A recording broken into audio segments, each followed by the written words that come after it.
I have hit the jackpot once more.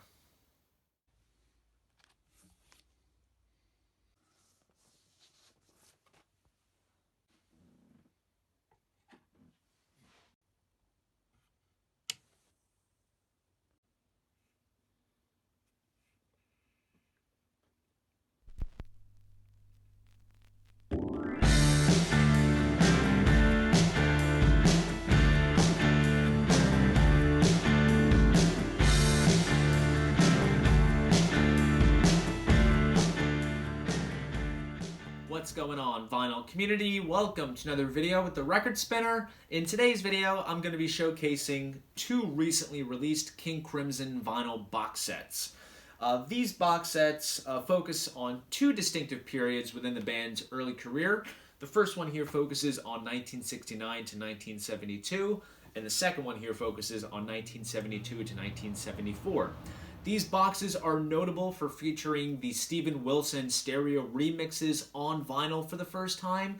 These remixes have been made available previously, most notably on the 40th anniversary editions of the albums, which feature the stereo remix on CD with bonus tracks, along with a 5.1 mix on DVD, along with other audio and visual material. And I must say that these remixes are also available on the various lavish box sets, which cover all recordings from the certain album cycles that the boxes cover. Now, when these boxes were first announced back in November of 2018, I was very excited because when it came to me getting into King Crimson and listening to the albums within the periods that these boxes cover, I went after those 40th anniversary editions simply because you got all the extra material on CD and DVD. So when it came to hearing those albums for the first time, I have a soft spot for the remixes because that is what I first heard. And then once I got more into them, I went out and picked up the standard vinyl reissues, which feature the original mixes, so I was able to hear things as the band originally intended back in the day when the albums were first released. So I did not go ahead and pre-order these when they were announced, mainly because it was right around Christmas time, and I didn't want to forego the money that I would have put towards gifts towards these boxes. So I kind of held off for a bit. The main one, 69 to 72, this was the big item on my Christmas list that year, and this came out, I would say, about a week before Christmas, around December 17th or 18th, something around there. And my parents, God bless them, got me this for Christmas that year. And then, because I am a completist and I need to have things complete, for lack of a better term, I went ahead and pre-ordered the 72 to 74 box, which for some reason kept getting delayed and delayed for release. It was supposed to come out around January, then it got pushed to February, and it seemed like it was getting pushed back week after week after week until early March when the box had finally come out. So I have a full set here. For the sake of showcasing everything, the albums that are featured within the 69 to 72 box are In the Court of the Crimson King, In the Wake of Poseidon, Lizard, Islands, and the Alternative Guide to King Crimson 1969 to 72, which I will break down later on in this video.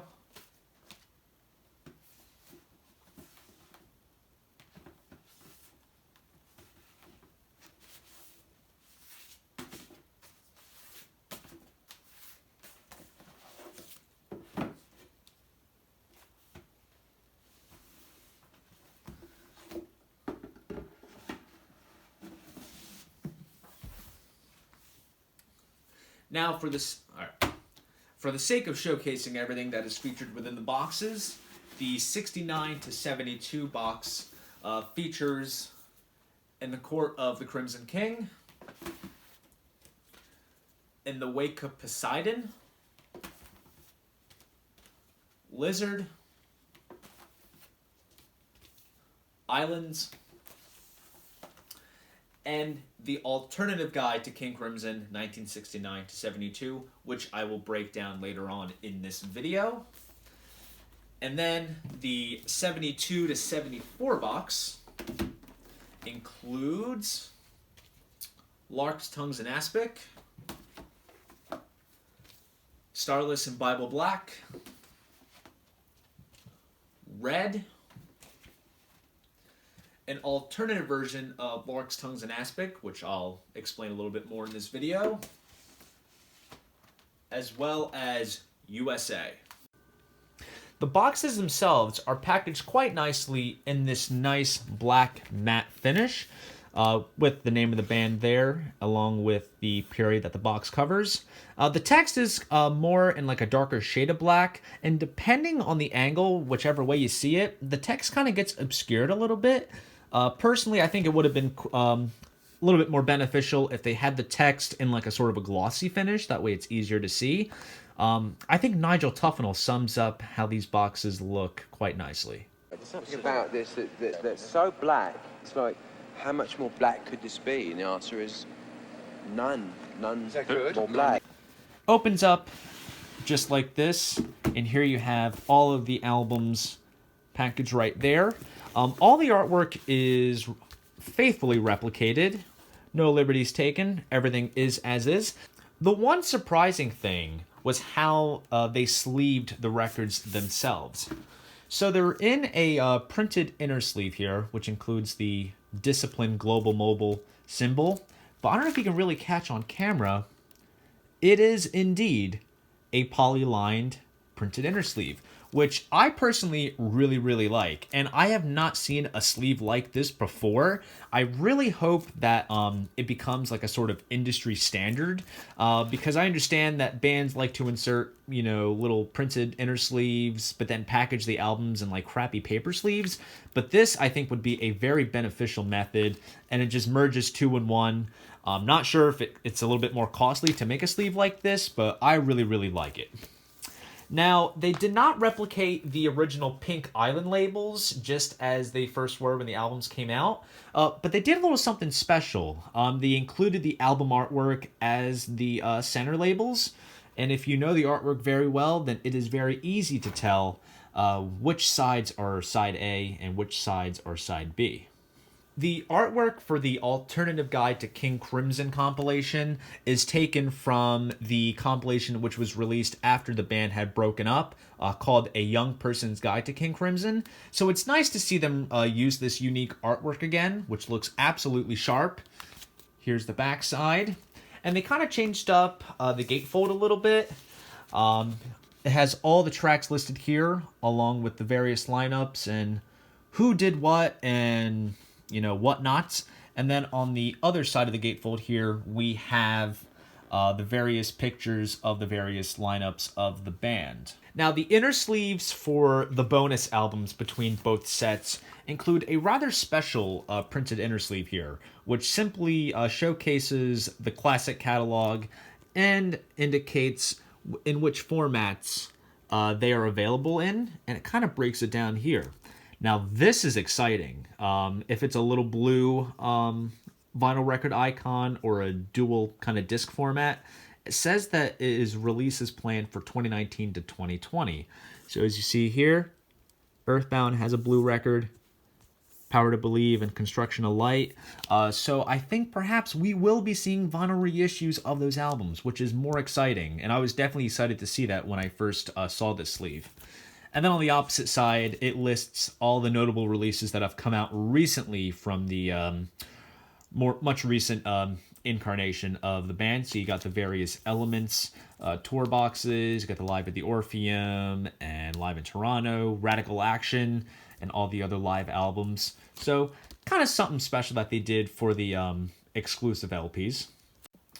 We also get the back sheet, which was on the back of the box once it was shrink wrapped, but then once you take the shrink off, this thing just kind of comes off. Kept it part of the box. Simply states what is included in this set, along with some credits on who compiled what and just various, you know, credits. And then we also get the track listings of all of the albums featured within the set. This set also features a replication of the book that was featured in the Young Person's Guide compilation. This is really, really nice. You get all kinds of pictures here, and it's kind of like a day-by-day sort of diary type setting. So you have like various clippings from like Melody Maker and other music magazines of the time. You have a complete kind of log of all the shows that the band did from 69 to 74. Just overall a very cool period piece.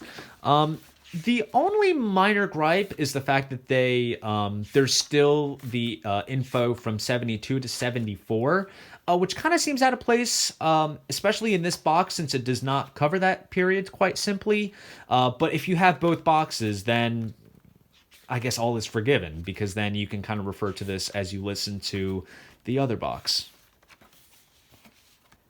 Now, on the 72 to 74 box, this is the way that they packaged the alternative Larks Tongues album, which I believe, correct me if I'm wrong, this is how the US cover looked without the red borders that the original included. So this is pretty much considered like an alternative cover for the album. It's not too different, but it works well since it is a different version of the album altogether. And since USA was expanded to be a 2 LP set, there is now an added gatefold to the cover. Not sure if this was newly done specifically for this release, or maybe this was scrapped artwork from the time. It looks like it's some like polarized versions of like all the members of the band. It looks kind of cool. Personally, I think some live shots would have been really, really awesome since this is a live album, but overall, this looks really, really cool altogether.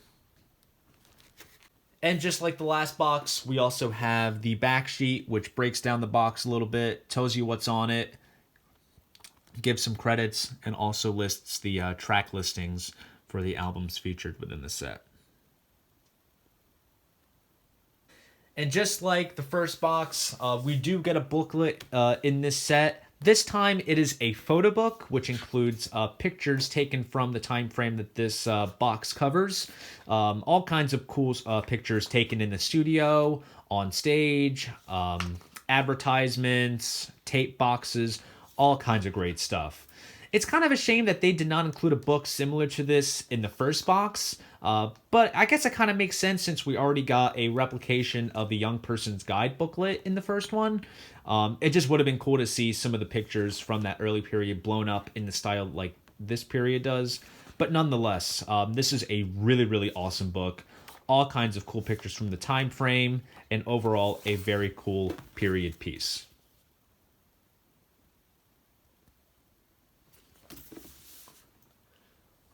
Also, as an added bonus, we get a very nice fold-out poster. Now, this poster here is essentially what the inner gatefold of the Young Person's Guide compilation, the right panel that is, would have looked like, which is essentially all of the album artwork featured here, from Crimson King all the way to what was the cover for the Young Person's Guide compilation, and then everything else, all like the gatefolds and such. Overall, a very nice looking poster. This would look really good in the bedroom.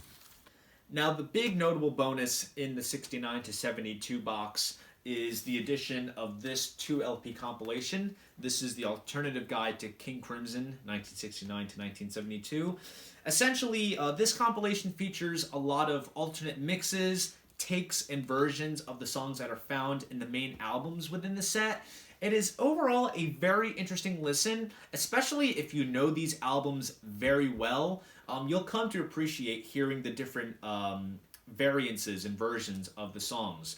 Some notable highlights on this: you do get a duo version of "I Talk to the Wind," which is an absolutely beautiful rendition.